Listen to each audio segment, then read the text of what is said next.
Correction de la dictée du mardi La France. Première phrase. Dans cette phrase, il y a un verbe conjugué. Aujourd'hui, Tom va dans le massif des Alpes. Donc le verbe est aller. C'est le verbe aller, un verbe du troisième groupe. C'est le seul verbe en ER qui fait partie du troisième groupe, conjugué au passé composé. Il est donc composé de deux mots. Le premier mot, c'est l'auxiliaire. Ici, c'est l'auxiliaire être. Le sujet étant Tom. Tom, je peux le remplacer par il. Donc, l'auxiliaire être avec il, c'est ES. Il est. Et le deuxième mot, c'est le participe passé. Le participe passé du verbe aller, c'est aller, E accent aigu. On peut dire Tom est vendu. Puisque c'est l'auxiliaire être, je l'accorde avec le sujet, mais comme Tom c'est du masculin singulier, on ne change rien à aller, on le laisse en E accent aigu. Dans le reste de la phrase, cet été. Alors, cet est un adjectif démonstratif, c'est pour montrer que c'est cet été-là dont je parle.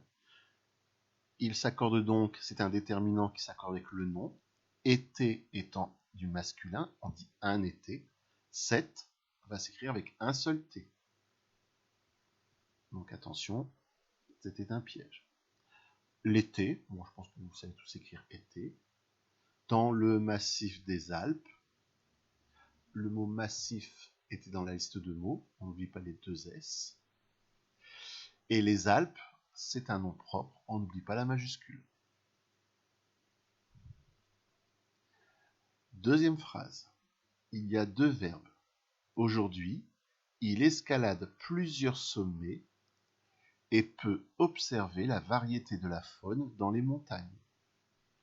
Donc, premier verbe, c'est le verbe escalader. C'est un verbe du premier groupe, conjugué au passé composé.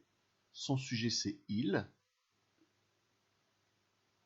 avec une majuscule. Donc un verbe au passé composé, composé de deux mots. Le premier mot, c'est l'auxiliaire avoir, donc il a. L'auxiliaire avoir avec il s'écrit a. Et c'est un participe passé d'un verbe du premier groupe, donc escalader, E accent aigu. Puisque c'est l'auxiliaire avoir, on n'accorde pas, donc ça reste E accent aigu. Deuxième verbe, c'est le verbe pouvoir, toujours un verbe du troisième groupe, toujours conjugué au passé composé. Son sujet, c'est toujours il, c'est toujours Tom. Donc le verbe pouvoir, le premier mot, c'est l'auxiliaire avoir, donc comme il a escaladé, c'est il a. Et le participe passé du verbe pouvoir, c'est pu, il a pu, donc eu.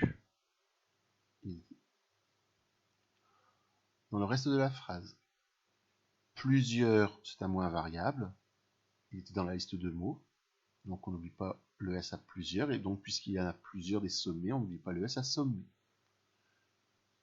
Pareil, sommet était dans la liste de mots, on n'oublie pas les deux M. Le EET, parce qu'on peut dire et puis, il a fait ça, et puis ça. Donc il a pu observer, deux verbes se suivent, le premier c'est le verbe pouvoir, le deuxième c'est le verbe observer, donc quand deux verbes se suivent, le deuxième se met à l'infinitif, donc observer, ER. Il a pu vendre. La variété, c'était dans la liste de mots. On rappelle que les noms féminins terminés par le son T s'écrivent E accent aigu, comme la bonté, la fierté, j'en ai pas d'autres qui me viennent en tête comme ça. Les exceptions, certains s'écrivent avec un E, comme la dictée, la montée, la pâtée, la jetée, la nuitée, la portée, je crois que je l'ai déjà dit. Donc, mais le plus courant que vous utilisez, c'est la dictée, par exemple. Donc, les noms féminins terminés par le son T s'écrivent E. Mais il était dans la liste de mots, donc vous ne deviez pas faire la faute. La faune, c'est-à-dire tous les animaux d'un endroit, on dit que c'est la faune, donc la faune des montagnes, par exemple. On fait attention, le AU, la faune. C'est pas la faune, c'est la faune. Dans les montagnes, on n'oublie pas le S à montagne. Voilà pour la première dictée. Deuxième dictée. Il y a un verbe conjugué dans la première phrase. Demain, le château en haut de cette colline dominera une vaste plaine très cultivée. C'est donc le verbe dominer, un verbe du premier groupe. Ici, il est conjugué au présent. Son sujet, qui est-ce qui domine? C'est le château en haut de cette colline. C'est lui le sujet. Le nom noyau de ce groupe nominal, c'est château. Donc, je peux le remplacer par il sans S, puisque c'est un château. Donc, il sans S, pour un verbe du premier groupe au présent, ça se termine donc en E. Donc, le reste de la phrase, château, chat, on n'oublie pas l'accent circonflexe à château. De toute façon, il était dans la liste de mots. Le O, on n'oublie pas le H. En général, vous connaissez le mot O. Et le T à la fin, puisqu'on peut dire la hauteur. Dans la première dictée, cet été, c'était un adjectif démonstratif au masculin, puisqu'il désignait l'été. Cette fois-ci, cette colline, c'est un adjectif démonstratif, mais qui qualifie la colline, un nom féminin. Donc cette fois-ci, cette s'écrit 2TE. Une vaste plaine. Bon, il n'y a pas de piège là-dessus. En plus, le mot plaine était dans la liste de mots.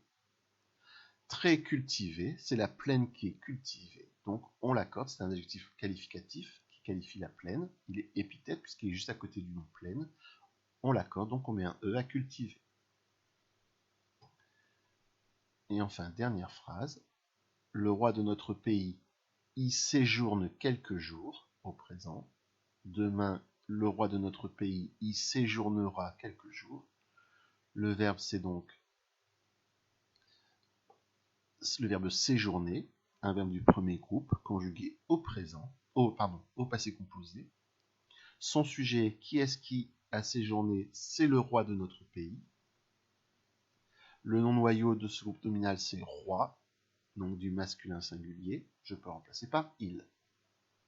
Donc, le premier mot du passé composé, c'est l'auxiliaire. Ici, c'est l'auxiliaire avoir. Donc, avec il, c'est a, comme il a escaladé ou il a pu. Et puisque c'est l'auxiliaire avoir, il a séjourné, participe passé en E accent aigu, et on n'accorde pas. Le reste de la phrase, le roi de notre pays, on n'oublie pas le S à pays, c'est un mot invariable, il s'écrit toujours avec un S, aussi bien au singulier qu'au pluriel. Et quelques jours, il y a plusieurs jours, donc quelques et jours se prend un S. Voilà pour cette dictée du mardi.